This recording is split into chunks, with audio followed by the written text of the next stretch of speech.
What's up guys, this is FreshX and today we'll talk about one of the most critical systems in a drift car. It is the cooling system. How poor cooling can damage your engine, what is the real physics that keep your car cooled under the high pressure, and how to increase and improve the horsepower just lowering the intake tempo. Facts, tips and advices from the professionals. So make sure to be subscribed and let's immediately get started.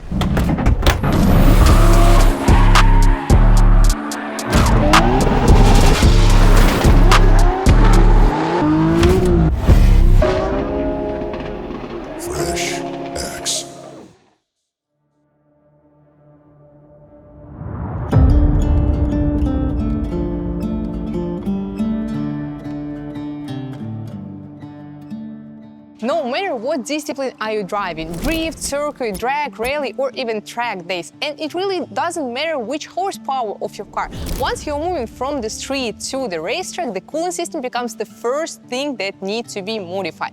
The point is that OEM systems simply aren't engineered for this high temperature and the heavy loads of the drifting, so the critical components quickly begin to overheat. Okay, let's fix what actually needs to be cooled.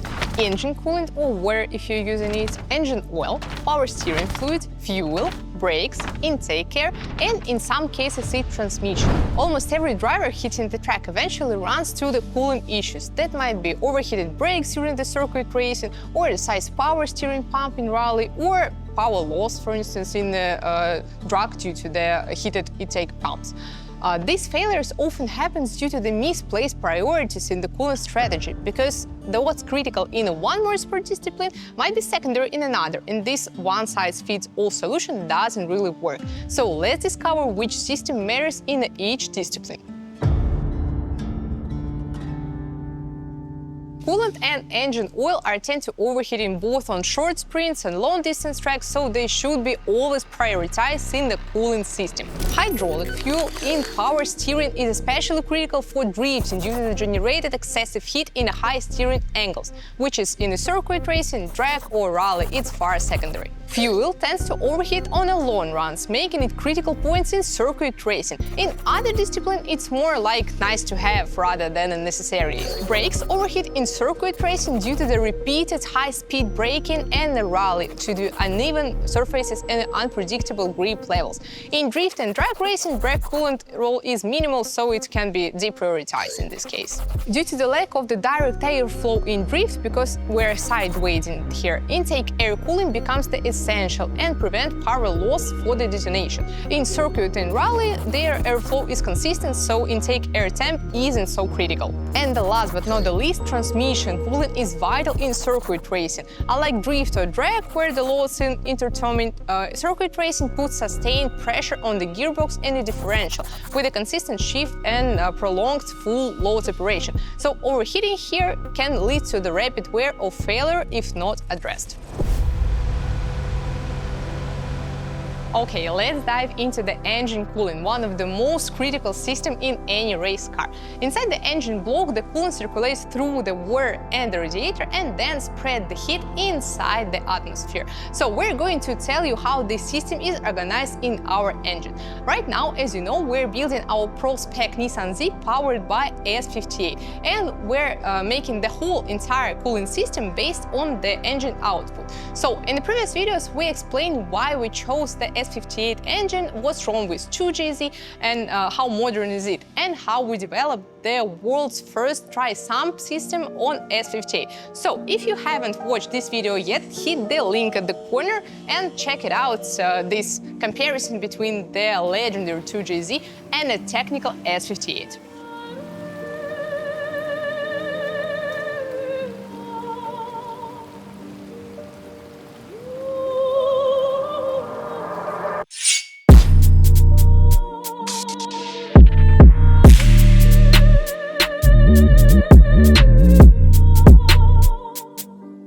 Initially, cooling system consists of the pump, radiator, fans, and in some cases intercooler instead of this. We'll go through them step by step, but now let me explain the physics process of this system if we use the turbocharger like we have here.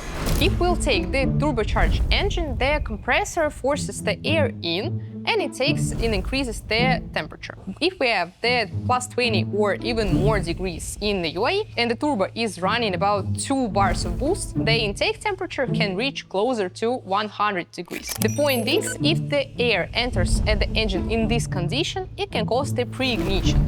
It is the process when the air-fuel mixture ignites before the spark, and it will certainly lead to issues in the engine. So that's why intercooler is essential and crucial.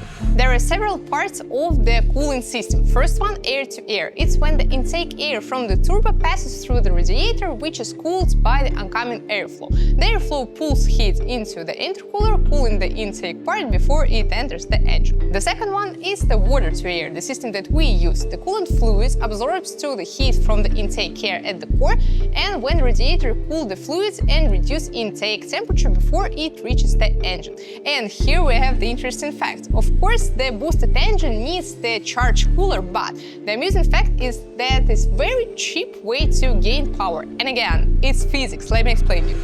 Look. The colder is air, the denser is it. So it means more oxygen molecules per unit in volume. And the more oxygen enters to the engine, the more power it can make. So colder intake air equal more power.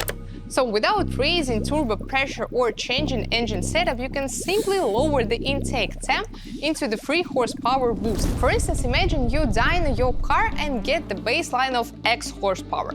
If you just upgrade the more efficient and high performance intercooler, then you can give you X plus N horsepower.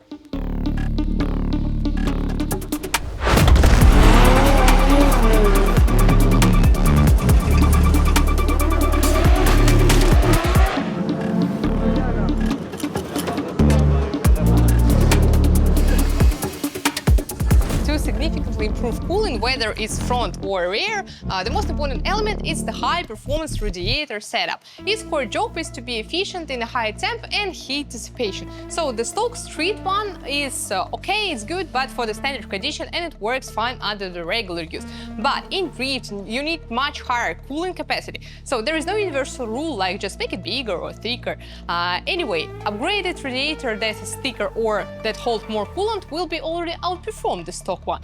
But it doesn't mean that it will be perfect, so simply making it thicker, it's not enough. But what else is needed? What else? Of course, pump. If you're running the mechanical one and trying to start the motorsport, just throw it away immediately, please. And better to choose the electrical one. I'll explain you why is it crucial. So under the aggressive use on the run, the mechanical one risks the cavitation. So when the liquid's just spinning, it's chunked up and it can cause the bubbles. So bubbles doesn't cool anything, and it just make the damage of the engine. So indeed, the electrical one, even at the higher RPM, produce you the stable flow, and it's just working properly and efficiently. What else? You can even shut down your engine with the working fans and the pump, and it will cool efficiently your car without any damage of the engine. About fans, their main job is to pull air efficiently through the radiator. In drifting, because of the sideways driving, there is no consistent heads-on airflow, so you need to actively pull the hot air from the radiator and out of the engine bay. It's also extremely important to install the fans properly and use the shroud.